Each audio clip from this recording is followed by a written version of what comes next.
Welcome to this episode of Now That's Good Chemistry, a podcast devoted to exploring chemicals in our lives. I'm your host, Susan Savage. We are broadcasting from our studio on the campus of Indian Hill High School, located in Cincinnati, Ohio. Joining us today are Lee Krombholz, an Indian Hill alum and owner of Krombholz Jewelers in Montgomery, Ohio, and Tom Millard, Indian Hill English teacher and podcast script supervisor. Lee is here to help us understand the science behind this story that is so well known to students at Indian Hill. Tom, can you get us started? Thanks, Sue. Each year, Indian Hill freshmen read a short story by Guy de Maupassant called The Necklace, about a prideful woman who learns the hard way that not all that sparkles is as valuable as it may seem. The main character, Mathilde Loisel, has a great love of jewelry and of gems. Lee, what is it about the chemical makeup of gems that make them so dazzling? How is it that they can catch light as they do in such a spectacular way? In the jewelry field, we study gemstones by the way they react to light. So with diamond as an example, it is the hardest material, and the way that it's formed creates the reflective, refractive, and dispersive qualities of a diamond that make it so brilliant. Whereas a glass or simulated mineral wouldn't be as brilliant as a diamond. Nothing is quite as brilliant as a diamond. As a jeweler, what is it that you look for in an exquisite diamond, for instance? So the reason it reflects light is that the light that enters into the top is bounced through the stone, broken up into a million pieces, and reflected back to the eye. So for us, what we look for is a diamond that's cut in a way that it reflects the most light that enters in the top back to your eye. So it would be, I think we would call it brilliance, but it is that reflection back to the eye that we find the highest quality.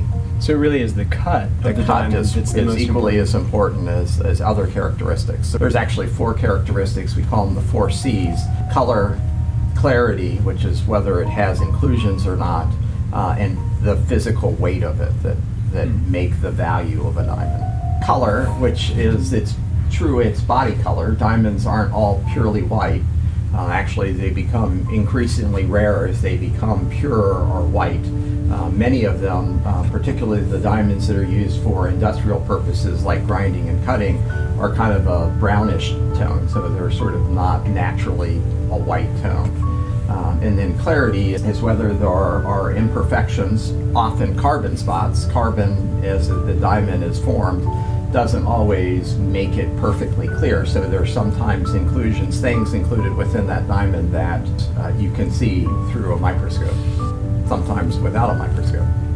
And so that makes the diamond less valuable. Okay. Yeah. We look at all those things to decide how valuable it is. So a diamond that had carbon spots in it would be good for industrial uses for the most part, but not for jewelry. Right, that is correct. Yeah. Okay. That's interesting. Well, jewelry, of course, is not just precious stones, but also metal. What are some of the most common types of metal that are used in jewelry, and what is it about their properties that make them so appropriate? We use primarily gold and platinum and occasionally silver in the jewelry that we make. Platinum is the metal that wears away the slowest, most resistant to wear, but platinum is also more malleable than other metals, which can also not be a positive characteristic when working with them. A lot of the jewelry today we either make in yellow gold or white gold. And if you think about gold as a color of yellow, you wonder, how can you have white gold? But we actually use alloys added to those metals to change the color and also the characteristics as far as durability and that sort of thing. So most of the gold that we use is 14 parts gold to 24 total parts, so 14 karat. So it's actually 0.585% pure gold, and the rest are alloys we add to make it harder and to potentially change the color of it. Lee, could you define for our audience what you mean by an alloy?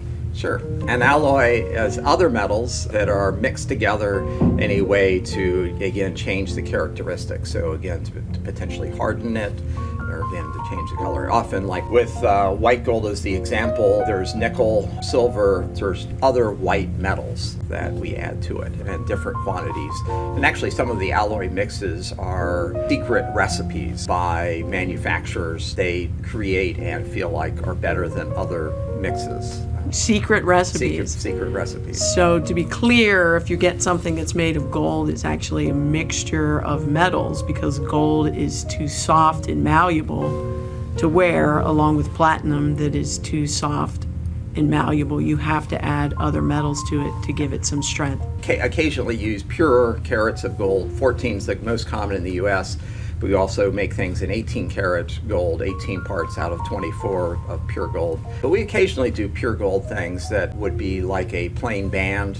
Platinum, actually, the alloys to platinum are typically other platinum metals. So the typical mix that we use is 10% iridium, which is also a platinum metal, and 90% platinum. We also mix ruthenium with platinum, cobalt with platinum to create certain characteristics that we would use or appreciate in making platinum jewelry. Wow. Lee, can we bring it back specifically to our story, the necklace? In your expert opinion, how were so many people fooled into thinking the glass necklace was diamonds?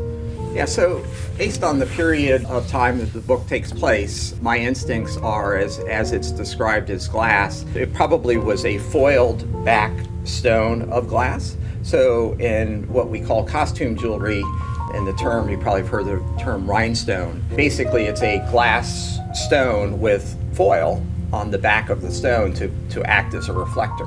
Because if it's just glass, you would see right through it and it would not appear very brilliant. So, and foil back stones actually date back to, before the Georgian period, so going back into the early 1800s, they started foil backing different gemstones to make them more brilliant. Thank you to my guests, Tom and Lee, and thank you for listening. Now, That's Good Chemistry is a collaboration between students and faculty at Indian Hill High School in partnership with TERRA, Toxicology Excellence for Risk Assessment.